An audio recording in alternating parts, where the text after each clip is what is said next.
23 तारखेला महाराष्ट्राचा बंदचा कॉल जो देण्यात आलेला आहे त्याला काही राजकीय पक्षांचा पाठिंबा, डाव्या संघटनेचा पाठिंबा हा त्यांनी जाहीर केला आहे। त्याच्याच बरोबर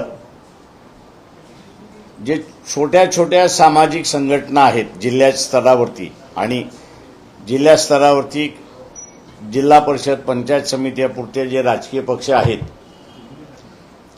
त्या सगळ्यांनी असताना ह्या मार्चला पाठिंबा दिला, म्हणजे बंदला पाठिंबा दिलेला आहे। त्याच्याच बरोबर जे असोसिएशन्स आहेत, शिक्षण संस्थांमधलं जे असोसिएशन्स आहेत, ग्रांट इन एड आणि नॉन ग्रांट इन एड, या दोघांबरोबर आमचं असताना बोलणं झालं। सगळ्यात नाही पण त्याच्या काही जणांशी तेही सक्रिय रीतीने भाग घेणार आहेत असं त्यांनी जाहीर करणार आहेत। कोचिंग क्लासेस जे आहेत त्या कोचिंग क्लासेसना सुद्धा आम्ही असताना अप्रोच झालेलो आहोत। त्याच्याच बरोबर काही ठिकाणी जे पेरेंट टीचर्स असोसिएशन स्ट्रॉंगली आहेत त्यांनाही आम्ही असताना विनंती केलेली आहे की हा विद्यार्थ्यांचा प्रश्न आहे। प्रश्नफुटी फक्त असताना एकाच ठिकाणी नाही तर अनेक ठिकाणी त्या ठिकाणी होत आहे आणि प्रश्नपत्रिका अशाच फुटत राहिल्या तर विद्यार्थ्यांचं प्रचंड मोठ्या प्रमाणात नुकसान होणार आहे आणि जो मेरिट आपण म्हणतो तोच कुठेतरी इफेक्ट होईल अशी असणारी परिस्थिती आहे। त्याच्याच बरोबर कामगार चळवळी ज्या आहेत, एसटी मधल्या असतील, बेस्ट मधल्या असतील, महानगरपालिकेमधल्या असतील,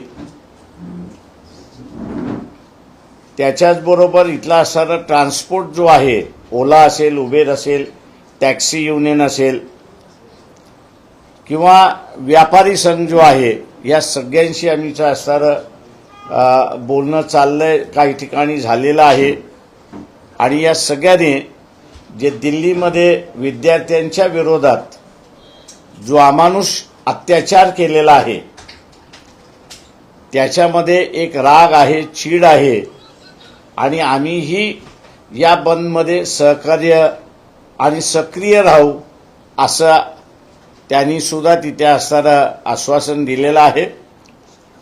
तमाम महाराष्ट्राच्या जनतेला माझं असणारं आव्हान आहे, जी काही माहिती माझ्याकडे उपलब्ध आहे त्या ठिकाणी टेरिटोरियल आर्मी जी आहे, मग आर्मीच्या अगोदरची एक आर्मी म्हणजे बीएसएफ आणि बीएसएफच्या नंतर टेरिटोरियल आर्मी जी आहे ती टेरिटोरियल आर्मी असताना स्टँड बाय वरती त्या ठिकाणी ठेवण्यात आलेली आहे।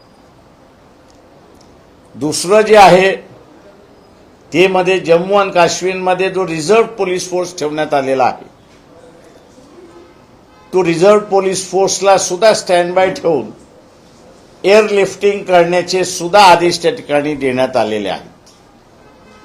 इनफॅक्ट जो लाठी हल्ला झाला त्यामध्ये होम मिनिस्टर आणि प्राईम मिनिस्टर यांनी असे आदेश दिले होते की सायंकाळी 5 नंतर आम्हाला त्या जंतर मंतरवरती एकही विद्यार्थी त्या ठिकाणी दिसू नये अशा रीतीचे असणारे आदेश होते आणि त्या आदेशाला धरून असणारा अमानुष अत्याचार त्या विद्यार्थ्यांवरती करण्यात आलेला आहे। हा निषेध आहे आणि यापुढे माझं म्हणणं असं आहे की महाराष्ट्राने याची सुरुवात केलेली आहे शासनाचा विरोध करण्याचं। यापुढे लाठी हल्ला होऊ नये, छर्रे चालू नयेत, गोळ्या चालू देत, अश्रूधूर चालू नयेत विद्यार्थ्यांच्या विरोधात। तेव्हा सर्व महाराष्ट्रातल्या जनतेने या बंदामध्ये सहभागी व्हावं असं आवाहन आम्ही करतो।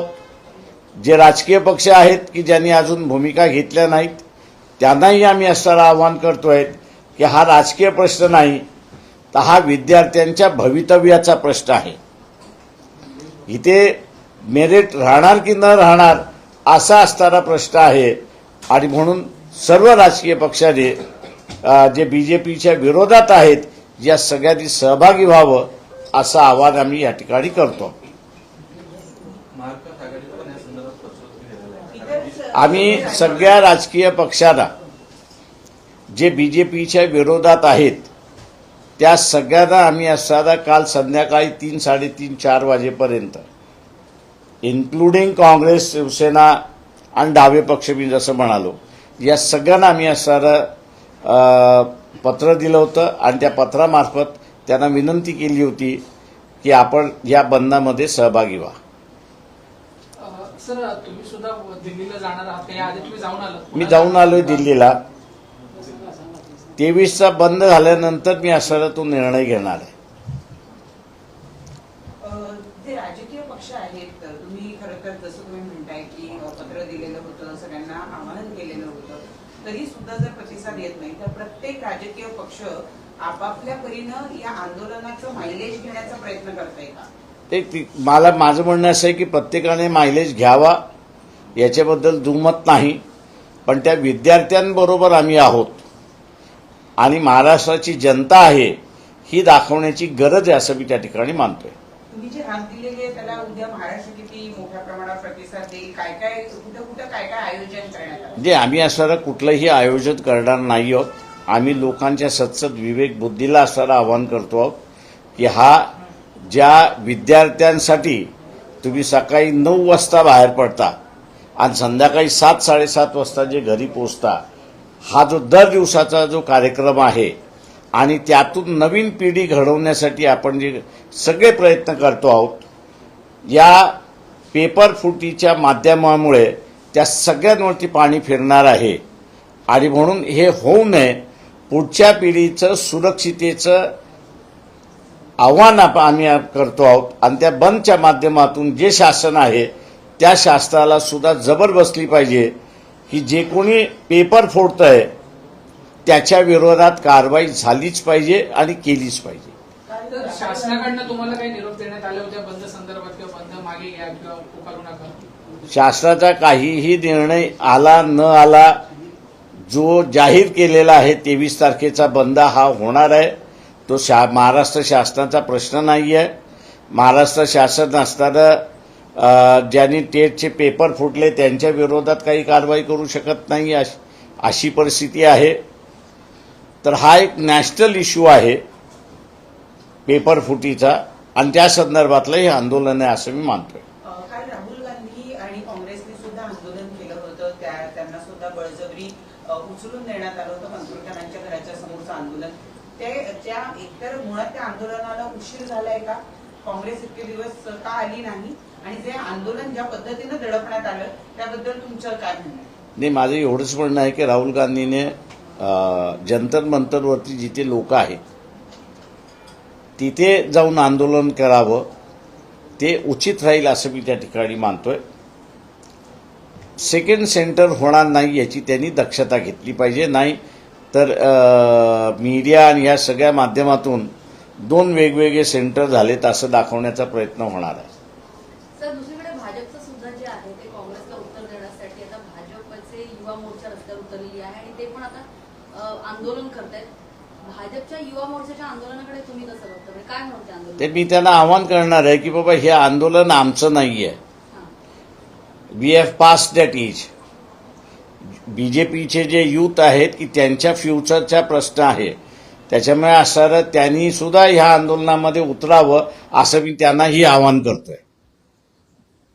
सर, आता बीजेपीकडनं काँग्रेसच्या कार्यालयावर मोर्चा काढण्यात आला आहे, तर काँग्रेस बीजेपीच्या कार्यालयावर जाऊन त्यांना संविधान देणार आहे. या घटनाक्रमाकडे कसं बघतो? म्हणजे मी डायव्हर्ट होत नाहीये, मी इथपर्यंतच मर्यादित राहणार आहे. सर, आज सकाळी शरद पवार आणि नरेंद्र मोदी यांची सुप्रिया यांची भेट झालेली आहे. मला त्याच्याशी घेत नाही. आम्ही असणाऱ्या बंदच्या संदर्भात आहोत आणि तेवढंच पुरतं मर्यादित राहतोय मी. सर, शाळा कॉलेजेस यांना काही निरोप देण्यात आलाय का? ते चालू असणार? नाही, आम्ही असणारं मी जसं म्हणालो की ग्रँट इन एड असोसिएशन आहे ते non grant in aid association जे आहे अशांना आम्ही असताना विनंती केलेली आहे की हा विद्यार्थ्यांचा प्रश्न असल्यामुळे आपण असणारं ह्या बंदमध्ये सहभागी व्हावं. जसं मी म्हणालो की कोचिंग क्लासेस आहेत त्या कोचिंग क्लासेसनं सुद्धा आम्ही असणारा अप्रोच झालेला आहोत आणि ज्या ज्या ठिकाणी very strongly parent teachers association आहे त्यांनाही आम्ही असणारा अप्रोच केलेला आहे की त्यांनी सुद्धा याच्यामध्ये सहभागी व्हावं. शाळा वगैरे सर बंद असतील तर उद्या पालकांनी जर आपल्या मुलांना पाठवलं नाही तर शाळा बंदच आपोआप होतात.